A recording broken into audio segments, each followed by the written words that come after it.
Hey, what's up guys, this is Astranox and I'm back with another Epic 7 video. So on this one I want to showcase Luna versus Kise. So I've got Angelica in the front line tanking and Diene supporting with the barriers. I don't have Rod or Celestine on my Diene. I'm only using Magahara's Tome, so she's getting some combat readiness whenever she's using a non-attack skill. So she's cycling through her skills much faster. Now Angelica is built very tanky. You'll see all my gear at the end of the video. So let me just move on to the actual fight. That was just like a battle I just did. Kise's skills are turned off. I just don't want her to slow down the... I want the Wyvern to go in barrier phase ASAP. I don't want to use skill 3 on Kise to increase the cooldown on the barrier. Her skill 1 is fully maxed. It's fully skilled up. Luna is +1/+1/+4, so she's not dealing that much damage with her skill 1. I wanted +4 on skill 3 because it has a 100% chance to land defense down debuff if it doesn't get resisted, of course. Now, what I want to talk about is the team's strengths and weaknesses, and why run this group composition basically. So I would say that some strengths are that these heroes could be part of your core group. These heroes, yeah, they could be core heroes in multiple groups for different areas in the game. So you don't only use them in Wyvern, you use them in raid, you use them in PvP, arena, guild war. Like, you use them in multiple areas in the game, so they are worthy like investments. You spend a lot of time to make them stronger, to use more agoras onto them. So it is a team that you will not regret investing your resources in. Now, of course, like, another strength is that it's a full ice team, and these runs have a high success rate.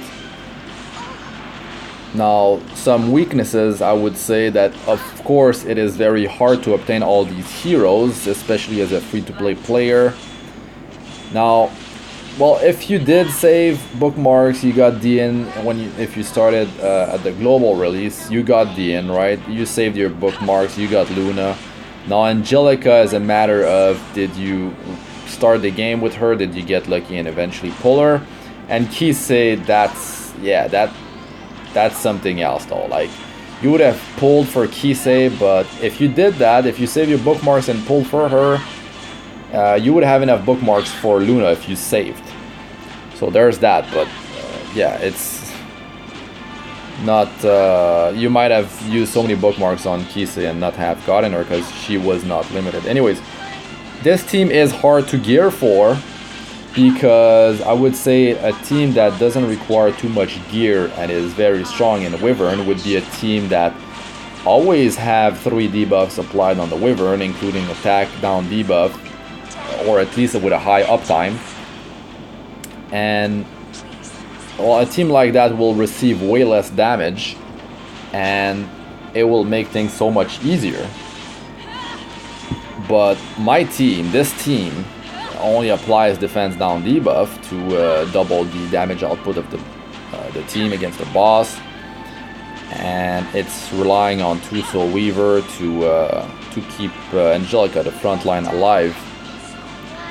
But it is hard to gear for if you want to just like use a team like this compared to a team that would run, like, let's say Crozet is the knight in front, attack down debuff on skill 1, barrier automatically applied on a 2-turn cooldown based on 15% of his max health. You turn off his skills, you don't need to use skill 3 because the Wyvern is immune to combat readiness manipulation anyways.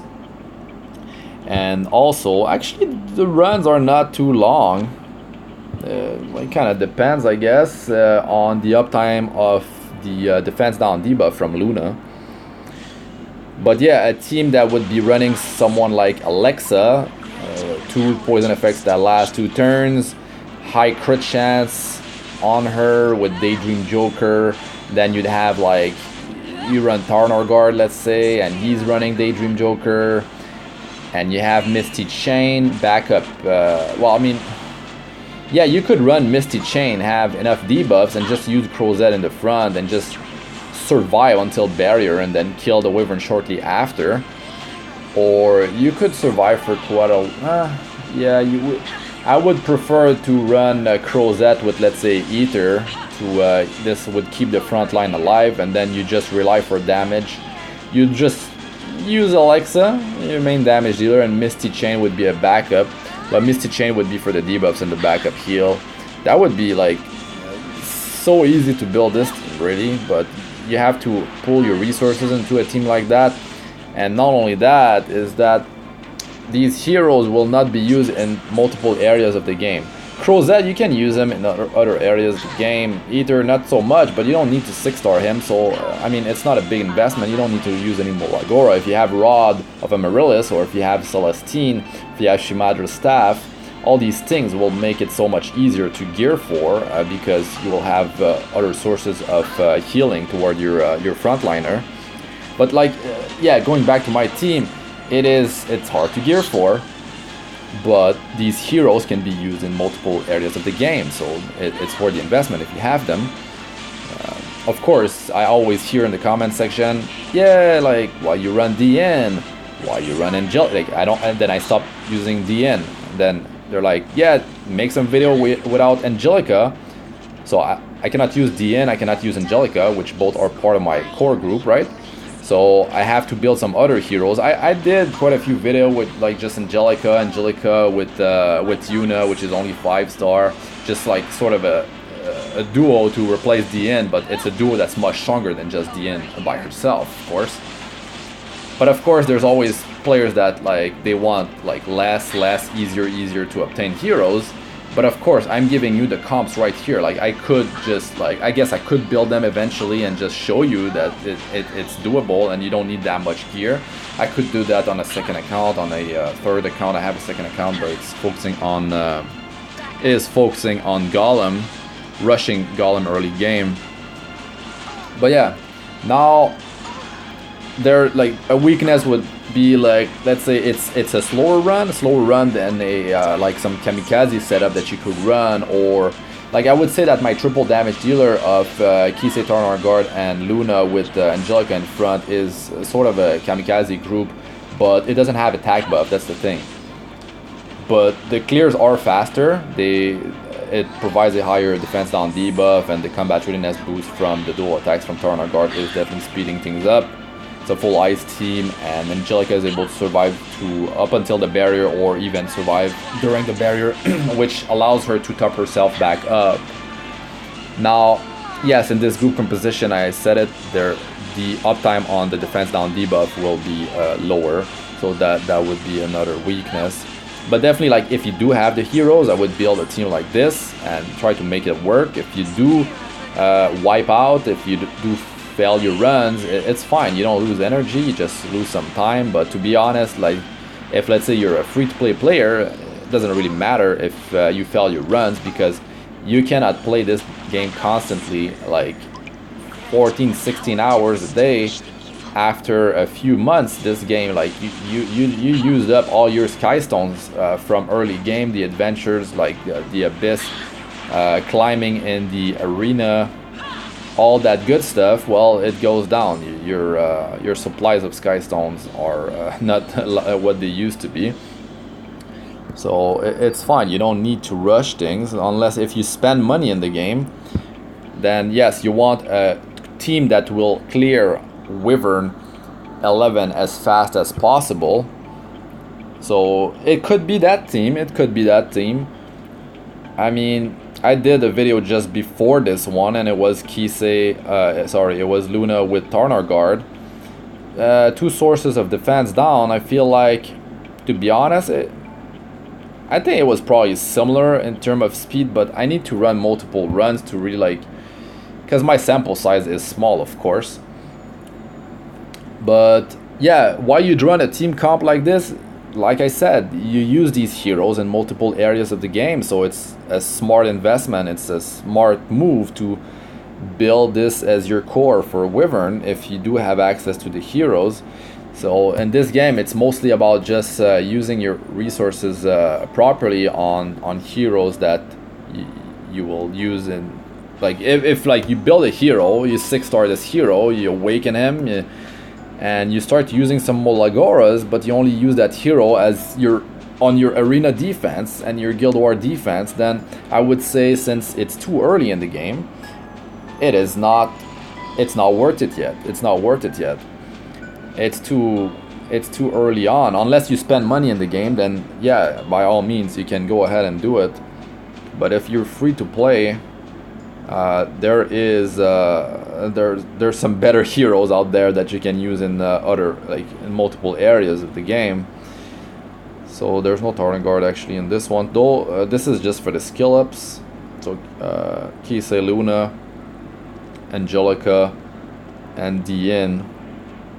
I don't even have the skill ups on this thing to have a higher uptime on the attack buff, but because I'm wearing that, it is actually making her cycle through her skills faster. So the uptime on the attack buff on the rest of the group, not herself, is actually quite high, close to, let's say, permanent. But like the higher the speed of your the damage dealers is, the lower the uptime on the attack buff will be. All right, so the gear. Yeah, my Kise has some pretty good gear. Her CP is very high. She actually has more crit chance than you actually need. When you're doing Wyvern 11, you only need 85% crit chance as an ice hero.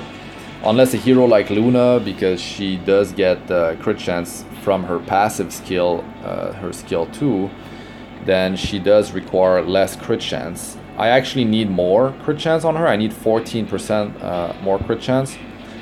Because the sweet spot is, wait, yeah. If I have 65, what happens is that Elemental Advantage gives you 15% crit chance. It doesn't show anywhere, it's just the way it is. So that would bring her to 80% crit chance if I was at 65, right?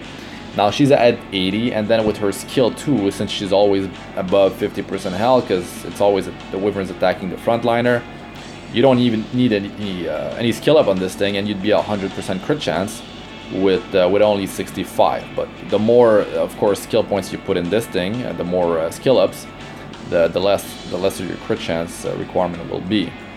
Now, Daydream Joker is the go-to artifact for damage dealers against Wyvern because it has a high health pool. And now let's just show the gear. You can just pause if I go too quick. To be honest, like, attack percentage necklace, it's not optimal. I would be running a crit damage necklace if I have access to one, because this is I believe my third best damage dealing set that I have. It's also on a lifesteal set, which I don't need it for Wyvern, so it's definitely not optimal. And the boots are speed. You want speed boots on your damage dealers for just higher DPS or higher DPT, damage per turn, let's say, on average.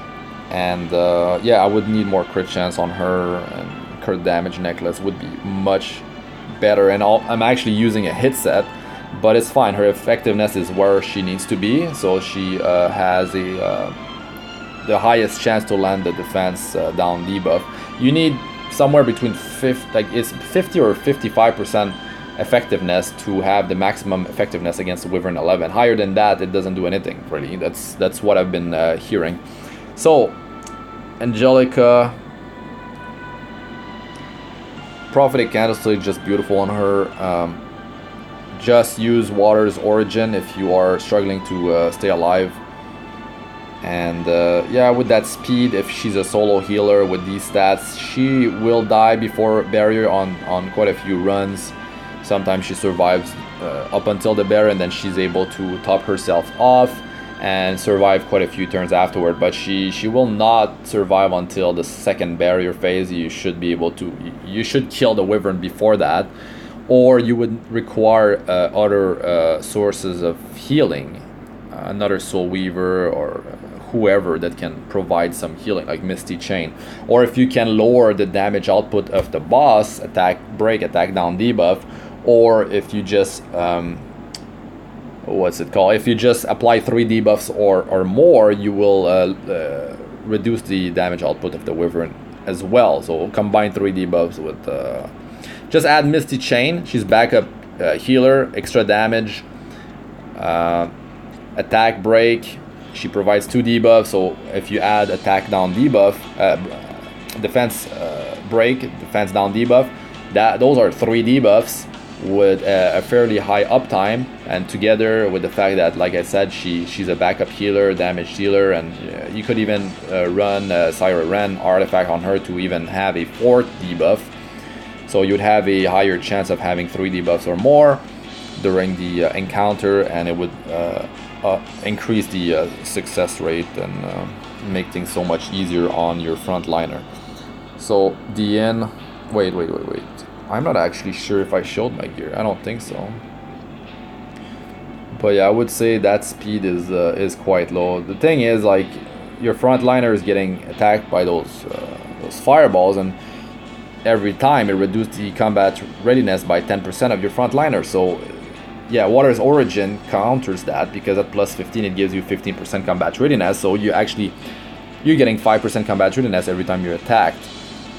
And you'd like to get hit for between 21 and 25% of your max health, so it triggers the effect that heals you for 8% of your max health every time. So it does definitely increase your survival, and of course boost your combat readiness, which allows you to cycle through your skills faster. But if you can do it with Prophetic Candlestick, definitely do it, because she's just gonna cycle between skill 2 and 3, and just like, she heals like a beast. But Luna, yeah, she's a really good hero. The cooldown on this thing is quite high, but it's random, the amount of hits you will do and how many turns you will reduce on your ultimate with this thing. But yeah, she's really good. Like, her damage output is great, and not only that, she provides defense down. So you can't just really say like, okay, so Luna, like, her damage is really good. I mean, she's top tier. She's top tier material for Wyvern, especially if you don't have defense down. She's number 1 by far.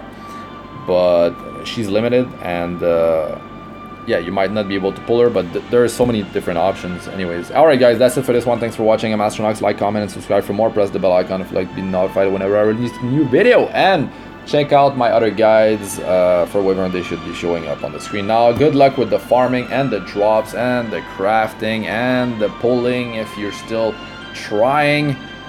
Good luck. Alright, peace out for now.